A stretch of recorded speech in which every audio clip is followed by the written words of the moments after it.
This video isn't about being busy. It's about the woman who no longer knows how to rest because somewhere along the way, she started believing she had to earn her place in the world. And that's a much deeper conversation. Hey, you guys.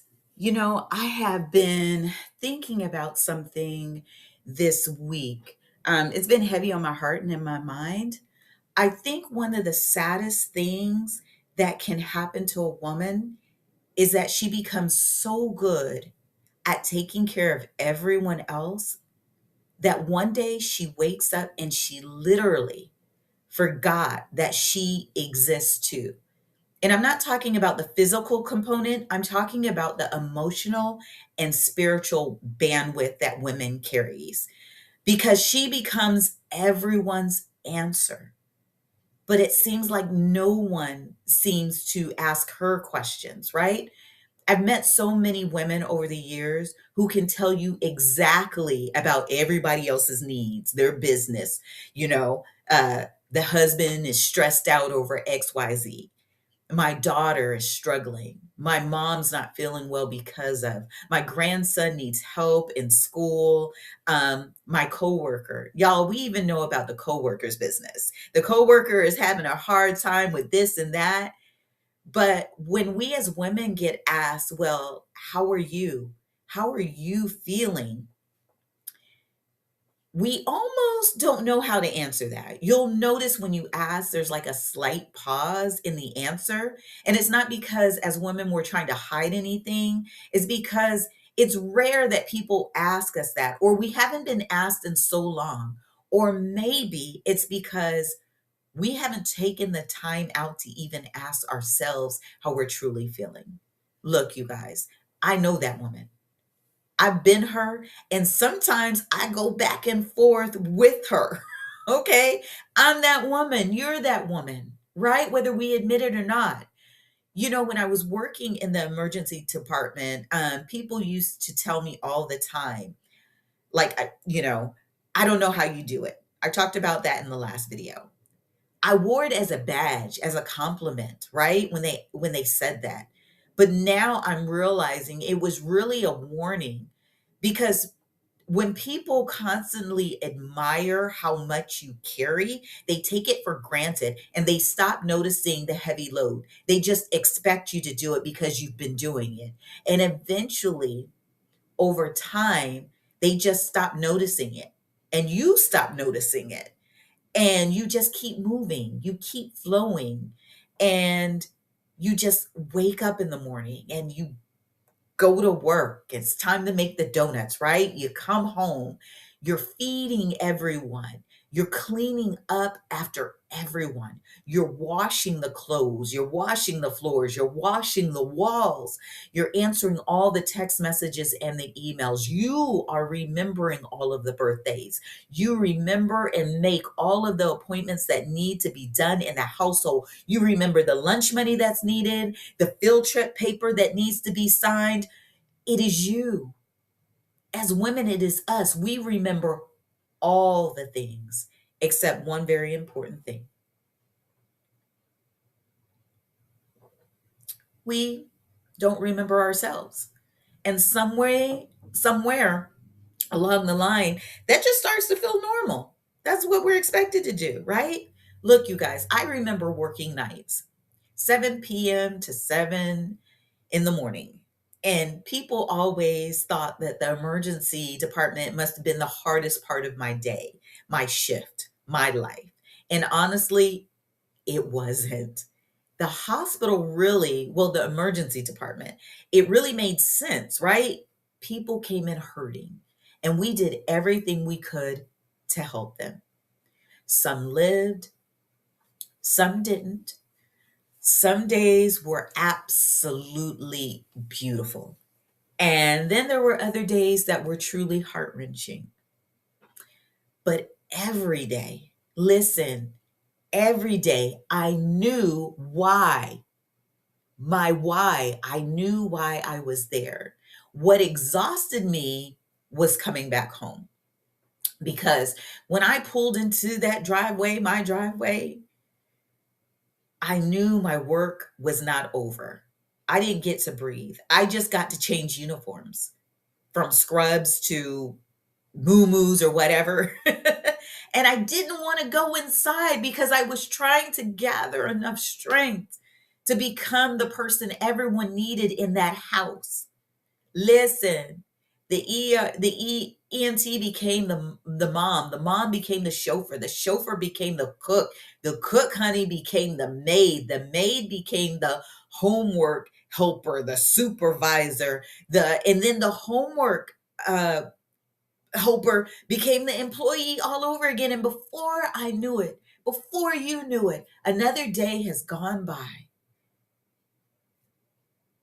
And let me tell you something, I've never really thought about it like that until recently. I don't think I was living my life. I was 30 years old or in my 30s. I understand now that I was managing it. And managing a life is making sure that everybody gets where they need to go and have what they need. But living life is noticing all the sunsets along the way. Managing life is checking off another box in your to-do list. Living life is sitting on your porch with a cup of tea because the evening air feels good on your face. Managing life will always ask you what's next. Living it says what's here, what's now, what's present, what's in the moment. And somewhere I lost here. You lost here. We as women lost here. And everything became about tomorrow. Everything became about the next responsibility, the next shift, the next bill, the next problem we need to solve, the next emergency. It's always the next, the next, the next thing somebody is going to need from me. And here's the dangerous part about all of that: people praise women like that. Men are searching and seeking women like that. They call us strong, dependable, selfless, heaven forbid. And none of those things are bad on their own unless, listen, unless that's all you know how to be. I remember one morning I got up, I got dressed, I had to go to work, but I had to get the kids off to school. I returned home after doing that. I sat at my kitchen table before finishing getting ready for work, and there was nothing wrong, right? Nobody had called, nobody had died, nobody was sick. It was just another day of me getting ready for work. And I sat there and I remember I had my cereal in front of me and I was eating, and all of a sudden, tears started rolling down my face. I wasn't like sobbing or crying over something. It was just these tears that were just flowing steadily down my face. And I remember thinking, why why am I crying? What are you crying about? I wasn't thinking about anything. It didn't feel like anything was heavy, but my body was telling me at the time something my mind refused to stop and listen to and hear. I was tired, y'all. Understand, I wasn't sleepy. My soul was tired. And there's a kind of tiredness that sleep doesn't fix. Some of you, you know exactly what I'm talking about. You're going through it now and you're trying to find all the things to help you sleep well. Look, you can sleep all weekend long, honey, and wake up Monday just as exhausted as you went to sleep on Friday. Why? Because the thing that's tired isn't your body, sis, it's your spirit. It's the constant pressure to keep producing, to keep performing, proving. And I wonder who told us that was the life that God wanted us to live as women. Because when I read the Gospels, I don't see Yeshua rushing. I don't see Yeshua trying to impress the people. I don't even see him saying yes to every request. As a matter of fact, there were times that he walked away from the crowds. There were people he didn't heal because he was on his way somewhere else. There were moments he left the disciples and went off for himself to pray. Yeshua understood something I did not understand until this late point in my life, right? You cannot pour from a place you've never returned to. And I wasn't returning to self. I wasn't returning to God. Listen, y'all, I was reporting for duty every single day to everybody else except for God. I was showing up for my job, showing up for my family, showing up for the church, showing up for everybody else's expectations, but I wasn't showing up for the only relationship that could actually refill me, refresh me. I think that's why tea means so much to me now because people think I sell tea. Y'all think I sell tea, right? That's what you think.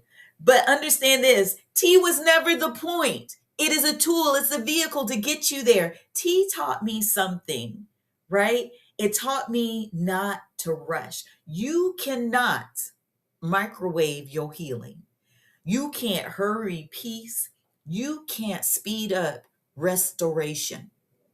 Tea teaches you to wait, to steep, to sit quiet, to be still long enough for something beautiful to happen, to transform, hence the herbal alchemist. And I think maybe that's what God had been trying to teach at least me all along, not to become less productive, listen, but to stop confusing my productivity with my identity. God had been trying to teach me not to become less productive. Listen, got to say it again, but to stop confusing my productivity with my identity. You know, I really wonder how many women have spent years introducing themselves by everything they actually do. I'm a nurse, I'm a teacher. Well, I'm a mom, I'm a wife, I'm a business owner. The list seems to go on and on about I am. I'm. I don't want to say I am. It's a difference. I'm this. I'm retired. I'm a business owner, right? Those are just beautiful parts of who we are, parts of our story. It is not the whole story. And we have to stop leading with those characters. Because what happens when the children go off and they grow up and they forget to call and they're not part of your life? What happens when retirement comes and you have nothing to look forward to or a set schedule? What happens when that marriage dissolves or that marriage ends? What happens when the career you've loved for 20 plus years suddenly changes? I found myself in that spot. If all we've ever known ourselves to be is what we do, then when life changes, when it shifts, when it moves, it feels like we also disappear. I think that's why so many women struggle during transitions, when we become empty nesters, when we retire, when we divorce, when we find ourselves alone because our spouse has transitioned to the next realm, not because we're not capable as women, right? Because we're very capable, but because the thing we wrapped our identity around, it changed. And now, as women, we have to answer a question that most of us, not all of us, most of us have been avoiding for years. Who am I right now in this moment? And you know what I think God whispers back? The same daughter I've always known. I don't think God has ever introduced us by our titles, do you? I don't think he looks at me or you and says, oh, there's the EMT over there. There's the business owner. Oh, there's the grandma. There's the employee. There's the sister. All of that. I think he simply says, "There's my daughter." And there's something incredibly freeing and sacred about that because daughters don't have to earn their place. They don't have to prove they're enough. They don't have to perform and tap dance to be loved. They simply and will always just belong. And I wish I knew that years ago. I wish someone had told me that. I wish I had that revelation because even though I think I would have worked hard, I still would have poured into my family like I did. Um, I would have shown up for the people that I love. The difference is, I don't think I would have carried all of the weight the same. And some of the weight, I know I wouldn't have carried it all. I wouldn't have believed that every moment of rest needed to be earned. I would have never felt guilty for the days that I just sat still and did nothing. I wouldn't have thought that slowing down meant I was falling behind or missing out on something. But here's what I've learned: the world will always ask you, what what did you accomplish? What did you do today? Right? But God doesn't ask that. It's a different conversation. How is your heart, sis? That hits a little different, just a little bit. And maybe during that, or maybe during that conversation, you realize it's something that it it's a conversation that should have always happened.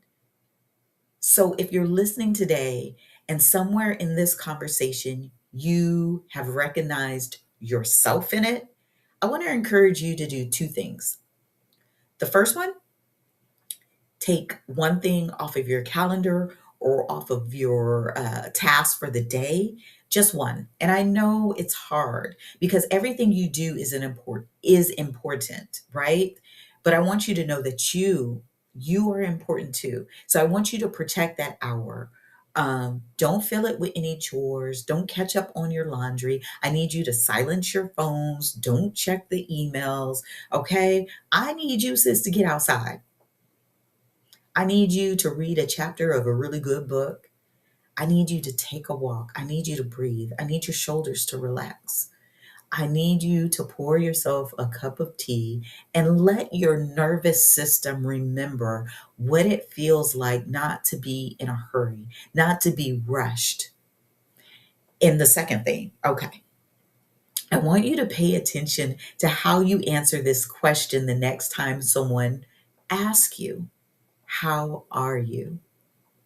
Don't tell them what you've been doing, right? Don't lead with that. Ask yourself first, how am I really doing? Get in touch with you because maybe that's where returning actually begins. Not by changing your whole life overnight. That's crazy. But by just starting with the small steps, becoming honest about the life that you're living right now. You know, I've come to believe that life isn't asking us to become someone else. We always think that, but it's really inviting us to come home to ourselves, to the woman God knew before all of these responsibilities was put on us, before the expectations, before the titles the world placed on you, before the endless list that we create for ourselves, because she's still there. Now, she may be a little tired. She may be waiting. She may be even wondering if anyone remembers her, but she's still in there. And maybe knowing that this is the season you stop introducing yourself by everything you do and start remembering who you've always been: a daughter, deeply loved and cared for, completely known inside and out, never forgotten. Sis, listen, I want to thank you for sitting with me today. Okay. Thank you for being here. And I really hope this conversation stays with you this week, that you think about what I've said, not because I want you to do more, but honey, I need you to do less. I want you to finally give yourself the permission to do less, to breathe deeper, to laugh a little longer, and to rest without apologizing. All the things you do. Sis, take a nap. And remember that your greatest value has never been found in the things that you do or in your accomplishments. Stop leading with that. It's found in the God who calls you his own. So next Sunday, I want to have a conversation that I think everyone needs, but few of us talk about, even in our groups. We're going to talk about comparison. How easy is it to measure our lives against everyone else's and how it quietly steals our joy? All right, sis. Until then, I need you to pour yourself another cup of tea, take a deep breath, honey, and be gentle with yourself this week. You're precious, precious cargo. And remember, sis, you can always return. Be blessed.